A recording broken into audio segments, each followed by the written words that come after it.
বলা হয়েছিল ইরান ৪৮ ঘন্টাও টিকতে পারবে না, অথচ ইরান এখনো মাথা উঁচু করে দাঁড়িয়ে আছে, তৈরি করেছে নতুন ইতিহাস। এর মধ্যেই বড় খবর এসেছে ইসলামী বিপ্লবের দেশ থেকে।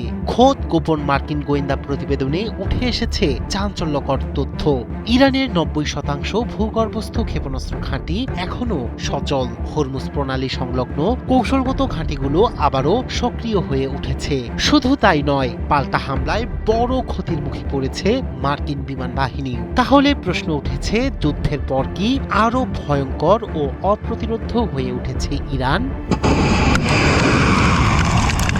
ইরানের সামরিক শক্তি পুরোপুরি ধ্বংস করে দেয়া হয়েছে এমন দাবি বহুবার করেছেন মার্কিন প্রেসিডেন্ট ডোনাল্ড ট্রাম্প। তবে এবার সেই দাবির বিপরীত চিত্র উঠে এসেছে মার্কিন গোয়েন্দা সংস্থার গোপন মূল্যায়ন প্রতিবেদনে।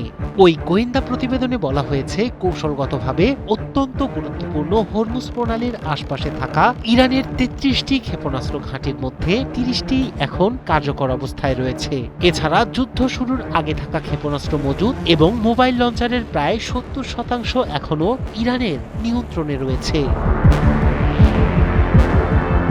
প্রতিবেদনে আরো বলা হয়েছে, ইরান জুড়ে মাটির নিচে নির্মিত ক্ষেপণাস্ত্র সংরক্ষণ ও উৎক্ষেপণ ঘাঁটির প্রায় আংশিক অথবা পুরোপুরি সচল রয়েছে ৯০%। অর্থাৎ ধারাবাহিক হামলার পরও ইরানের সামরিক অবকাঠামো পুরোপুরি ধ্বংস করা সম্ভব হয়নি। তবে এই মূল্যায়ন সরাসরি প্রত্যাখ্যান করেছে হোয়াইট হাউস।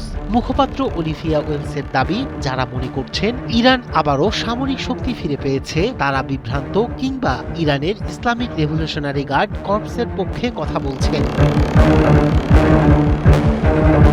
অন্যদিকে আগের তুলনায় এখন ইরানের ক্ষেপণাস্ত্র ও ড্রোন উৎক্ষেপণ সক্ষমতা আরও বেড়েছে বলে জানিয়েছেন ইসলামিক রেভলিউশনারি গার্ড কর্পস আইআরজিসির অ্যারোস্পেস ফোর্সের commander brigadier general Majid Mousavi. তিনি সতর্ক করে বলেন, ইরানের আধুনিক ক্ষেপণাস্ত্র ও ড্রোনের নিশানায় রয়েছে পারস্য উপসাগরীয় অঞ্চলে থাকা মার্কিন ঘাঁটি ও শত্রু জাহাজগুলো। প্রয়োজন হলে যে কোনো সময় হামলা চালাতে প্রস্তুত তারা। সংঘাতের জেরে বড় ধরনের ক্ষতির মুখে পড়েছে মার্কিন বিমান বাহিনীও। মার্কিন সিনেটের এক শুনানিতে জানানো হয়েছে, যুদ্ধ শুরুর পর থেকে এখন পর্যন্ত যুক্তরাষ্ট্র অন্তত ৩৯টি বিমান হারিয়েছে। প্রতিরক্ষা দপ্তরের একটি রিপোর্টের বরাত দিয়ে এই তথ্য প্রকাশ করেন ডেমোক্রেটিক আইন প্রণেতা এড কেস।